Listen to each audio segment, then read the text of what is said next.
Hey everybody, what is going on? I hope you guys are all doing well, and welcome to another tutorial video. In this video, I'll be explaining to you guys how you can change your time intervals in TradingView. So let's get right into it. One of the functionalities of TradingView is that you can view the charts of your stocks, Forex, crypto, and so on and so forth to see how their price has changed over a period of time.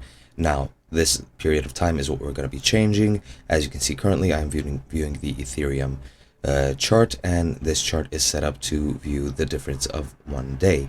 As you can see, currently, let's say I hover over this is the result for November 9th of this year, and the following one is November 10th, as you can see at the bottom here.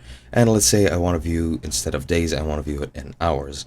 What you want to do is just go into the top toolbar, click on the D button if it is in days. Click on that button. It is in between this plus and the candles bar. Click on that and just choose whichever period you would like. Let's say 1 week. And now here, as you can see, the weekly chart for candles has been shown up. Now, you can also add your own custom one if you would so like.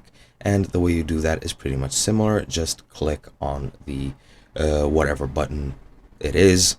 As I've said, the same one where you actually changed your time period. Just click on it.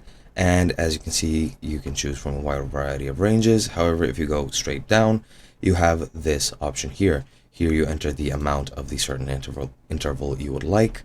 You can choose the interval which you would like, and then once you click add, it will be added to this list, and you can freely select it. And that is pretty much it. I hope you guys enjoyed. I'll be seeing you guys in another video.